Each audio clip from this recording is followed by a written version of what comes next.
Guys, I'm paying attention, and GLP-1 medications are changing the weight loss world right now. In this series, I'm going to tell you what you need to know to succeed if you are considering the GLP-1 drug. So tune in and take notes. Welcome to the CrossFit Edwardsville Community Podcast, where we hear and learn from our coaches, CrossFitters, and Glen Ed community leaders. Now, here are your hosts, Dallas and Greg.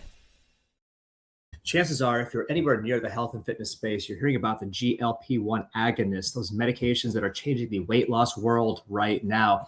Initially designed for completely different health applications. Now they're being used as a weight loss drug, and some people are losing weight faster than ever before. But here's the truth, what you need to know. Medication alone is not the solution. And if you don't approach this with the right mindset, you're going to gain all the weight right back. So today I want to share in this first episode of a series, the mindset you need to know if you're going to use GLP-1 medications and you actually want long-term success, not just a short season of victory followed by all of the regression back into all the bad things. Because as you guys probably know, most people regain the weight they lost when they stop taking the weight loss medication. The drug helps your biology, but it does not teach you habits that allow you to sustain a healthy lifestyle. So the medication can open the door, but your habits determine whether you actually walk through it. I want to tell you guys about what you need to know in this episode. So let's first clarify a little bit, what is a GLP-1 agonist? Right off the bat, it's a tool, not a cure. A very important mindset shift. It's the wrong mindset to say this medication will make the weight come off. The correct mindset to have with this is the medication gives you a window to rebuild your lifestyle, or maybe it gives you a window to rebuild your lifestyle with earlier victories, earlier positive feedback in the feedback loop. So what it does is it helps in a big way with appetite suppression, which makes it easier to have a calorie deficit on the regular. Also, with GLP-1 drugs, you have slower gastric emptying, slower stomach emptying, which helps with having a persistent feeling of fullness. But this does not build muscle. It does not build fitness. It does not build healthy habits.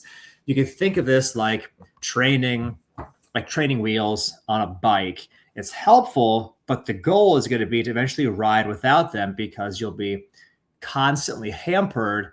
Like you can only go so far when you have the training wheels on the bike. So a better way is to treat the season where you start the GLP-1s like a lifestyle boot camp. It's a temporary opportunity to reprogram habits. So here are some thoughts about your lifestyle boot camp. In this season, your hunger signals will be quieter because that's what the drug does. Your cravings will be lower. It can become easier to practice new habits, especially on the dietary side of things. But here's a question you have to ask yourself. If your hunger and cravings are temporarily turned down, what habits should you be building during that time? For example, you could be learning how much food your body actually needs, where your appetite no longer runs the show in your life. Learning to eat more slowly, savor your food, make those calories stretch, make them last. Cooking more meals at home. And just as importantly, as we'll talk about in a coming episode, building consistent exercise habits so you can sustain and add muscle instead of losing them. The biggest mistake I see people making is treating the GLP-1 drugs like passive weight loss, which it is not.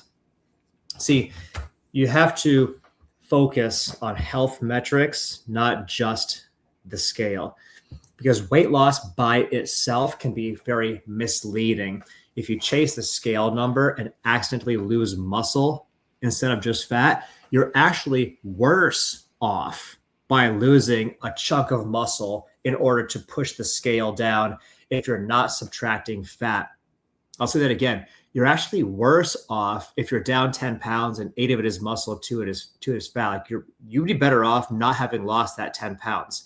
Like your success has to account for maintaining muscle, improving strength, improving energy, improving your metabolic health, moving well. Like if the only goal is a smaller number on the scale, you can actually become a smaller but less healthy version of yourself. So understand here is a long-term strategy. Many people regain weight after stopping medication if their habits never changed. So the mindset shift. This is not about how fast can I lose weight. It's about how do I build the lifestyle of a healthy person, given that I'm now getting a faster feedback loop, a more positive, earlier returns, earlier victories sense. The medication will help you lose the weight, but your habits will help you keep it off. And my guess is you're not just into this to look good something 2 weeks from now. You want to look good something 2 years from now, 2 decades from now. You want to be actually in shape to be there, not be dependent on your kids to wheel you around in the wheelchair, not stuck in the convalescent home watching TV all day, but actually able to go out and express your best life, live your best life, be there with your kids and your grandkids and do kick butt and cool things for life. Look, I'm not here to hate on GLP-1 medications. It is a tool. It can be an effective one that gives you a window of opportunity to build a fresh, new lifestyle. So that's the mindset. In the next episode, I'm going to talk about the exercise side of this, because if you're taking these medications and you're not strength training, you will be losing a ton of muscle along with the weight. So we'll talk about that in the next episode.